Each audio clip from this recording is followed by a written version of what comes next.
দুলাভাই, আপনি আমাকে গোয়ালঘরে নিয়ে আসলেন কেন?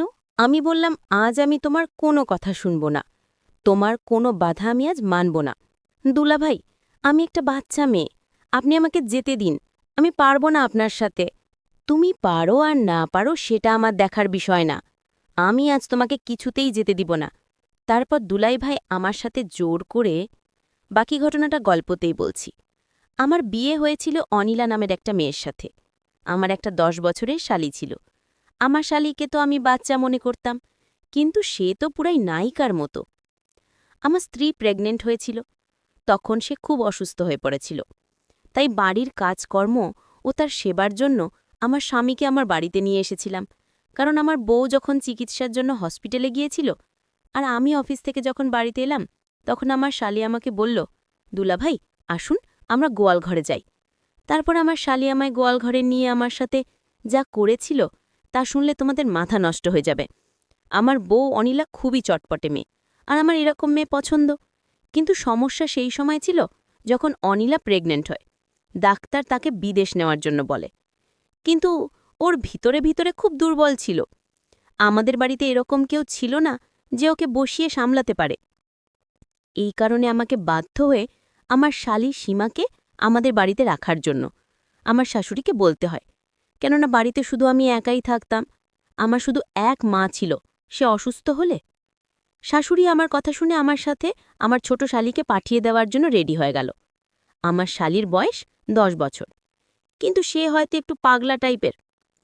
আমাদের বিয়েতে সে আমার দিকে তাকিয়ে হেসে যাচ্ছিল। আমি ওর হাসির জবাবে যখন হেসেছিলাম, তখনও লজ্জাতে দৌড়ে বাইরে চলে গিয়েছিল। ওর ব্যবহার দেখে আমার খুব অদ্ভুত লেগেছিল।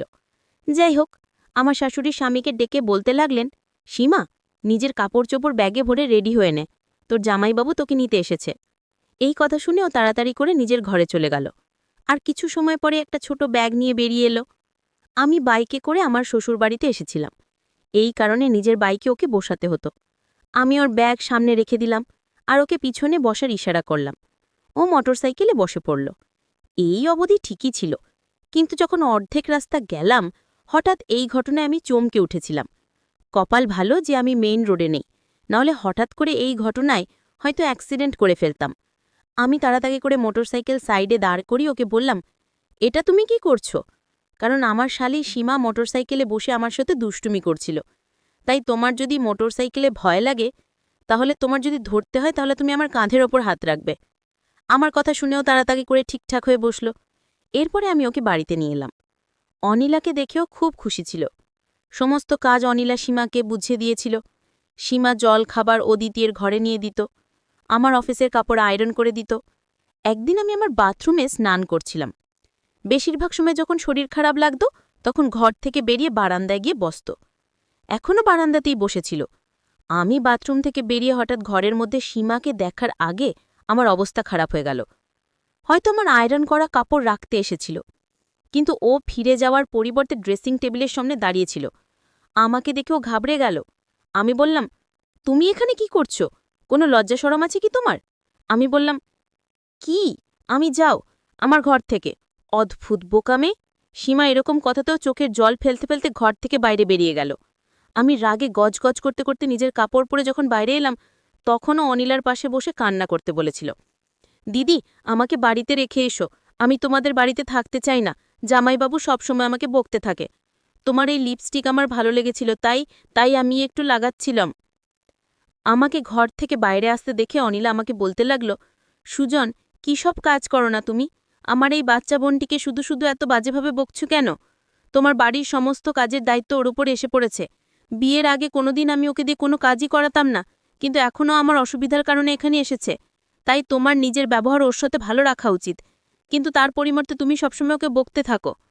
আমি অনিলার কোনো কথার জবাব দিলাম না, বরং বকা দেখে অবাক চোখে ওর দিকে তাকিয়ে রইলাম। ওর বোঝা উচিত ছিল যে কোন সময় ওর বোনের কোথায় থাকা উচিত আর কোথায় থাকা উচিত না। আমি জলখাবার না খেয়ে অফিসে চলে গেলাম। আমার হৃদয় থেকে বিরক্তি অনুভব হতো, কেননা ওর কাণ্ড কারখানা কিছুটা সেরকমই ছিল।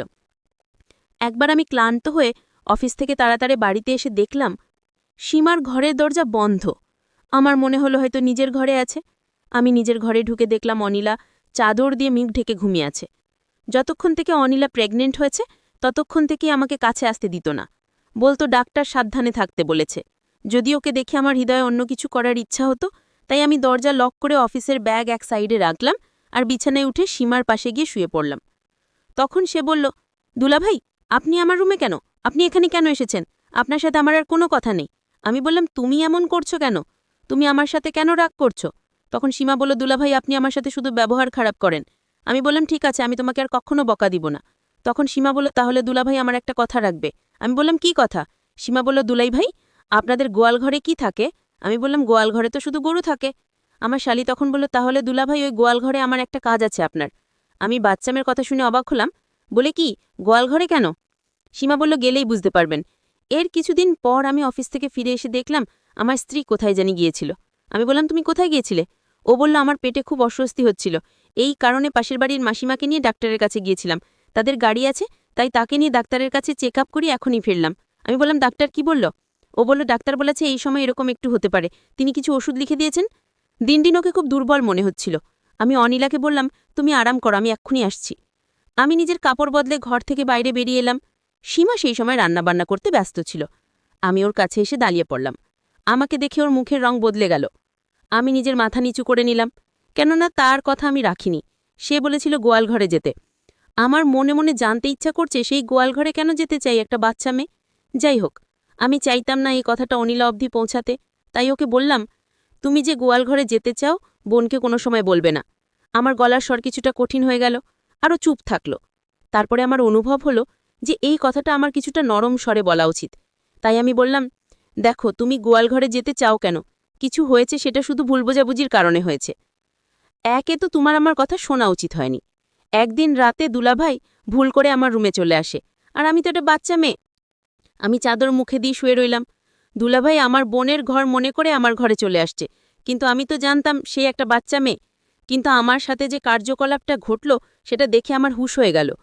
সীমা বিভর ঘুমেছিল, আর ঘুমের ঘরে তার বোনের সাথে রাতে যা আমি করতাম সেইটা আমি আজ সীমার ঘরে এসে সীমার ঘুমের মধ্যে করে ফেলেছি। যখন সকাল হলো, সীমা সব বুঝতে পেরেছিল।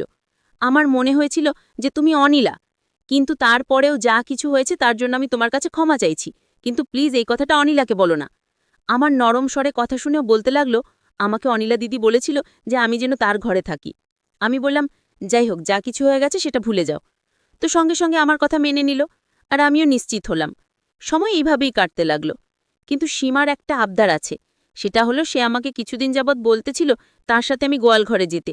কিন্তু কে যে গোয়াল ঘরে যেতে চায়, আর আমিও ঠিক সময় পাচ্ছি না কোন সময় যাব। সে আমাকে বলেছিল ওই দিনের রাতের ঘটনাটা তার দিদিকে বলবে না, যদি আমি তার সাথে গোয়াল ঘরে যাই। এসব ভাবতে ভাবতে এদিকে আমার স্ত্রীর অবস্থা আবার ঠিক বলে মনে হচ্ছিল না। সময় যত কাটতে লাগলো শ্বাস নিতেও ততই কষ্ট হতে লাগলো। ওর শরীরে রক্তের খুব অভাব ছিল, প্রায় দিনই ও ভিটামিনের ইঞ্জেকশন দিত। ওর চোখের নিচে কালো ছাপ পড়তে শুরু করেছে, গায়ের রং ফ্যাকাশে হতে শুরু করেছে। ডাক্তার যমজ বাচ্চার কথা বলেছিল, হয়তো এই কারণেই খুব বেশি দুর্বল হয়ে গিয়েছিল। 9 মাসে তোর অবস্থা এমন হয়ে গিয়েছিল যে আমাকে বাড়িতে হুইল চেয়ার নিয়ে আসতে হয়েছিল, কেননা ও একদমই হাঁটতে চলতে পারত না। ডাক্তার অপারেশনের কথা বলেছিল, এই কারণে আমি আর সীমা ওকে হসপিটালে নিয়ে গেলাম। কিন্তু অপারেশনে অনেক সমস্যার সৃষ্টি হয়েছিল। 1 ঘন্টা পরে লেডি ডাক্তার ঘর থেকে বাইরে এলো, নার্সের হাতে 2টো বাচ্চা দিল। নিজের সন্তানকে দেখে আনন্দে পাগল হয়ে গিয়েছিলাম, কিন্তু ডাক্তারের মুখ দেখে আমার হৃদয়ে খটকা লাগলো। লেডি ডাক্তার বলতে লাগলেন, মিস্টার সুজন, আপনার স্ত্রীর অবস্থা খুব খারাপ। এটা শুনেই আমি টেনশনে পড়ে গেলাম, আর বললাম, ওর কি হয়েছে? তখন তিনি বলতে লাগলেন যে ওর সার্ভাইভ করতে পারছে না, ওর কাছে অল্প কিছু সময় আছে, আপনি প্লিজ গিয়ে তার সাথে দেখা করুন। এটা শুনেই যেন মনে হলো আমার পায়ের নিচ থেকে মাটি বেরিয়ে গেছে। আমি বললাম, এসব আপনি কি বলছেন? কিছুই হতে পারে না। আমি দৌড়ে তার কাছে এলাম এবং দেখলাম খুব কষ্টের শ্বাস নিচ্ছিল। আমি তার কাছে গেলে ওর চোখ থেকে জল গড়িয়ে বালিশে প্রবেশ করেছিল। আমাকে দেখেও হালকা একটু হাসার চেষ্টা করল। আমি তার কাছে গিয়ে বসে পড়লাম। ওর চোখের জল ফেলেই চলেছিল। আমি ওর হাত ধরে বললাম, কিছুই হবে না তোমার, দরকার হলে আমি জলের মতো পয়সা খরচ করব, তুমি ঠিক হয়ে যাবে। কিন্তু খুব কষ্টে ভাঙাচোরা শব্দ বলতে লাগলো, তুমি যা কিছুই করো না কেন, আমি বুঝে গেছি যে আমার কাছে সময় খুব কম।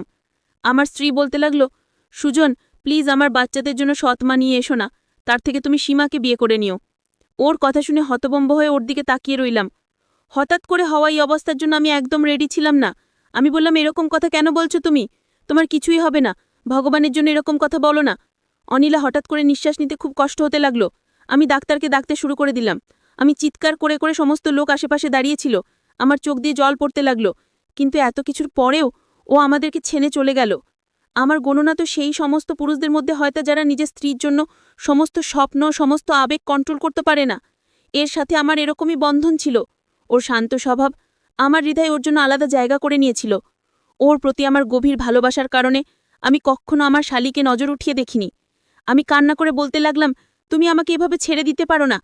আমরা সবাই তো জীবন শুরু করেছিলাম, আমরা একসাথে জীবন কাটাতে চাইতাম। কিন্তু আমাকে ছেড়ে চলে গিয়েছিল। ডাক্তার আমাকে বললেন, আপনি একটু শান্ত হন। এখন অবধি সীমা এই কথা জানত না যে অনিলা আমাদেরকে ছেড়ে চলে গেছে। যখন আমি ঘর থেকে বাইরে এলাম, তখনও বলতে লাগলো, দিদি শরীর কেমন আছে জামাইবাবু?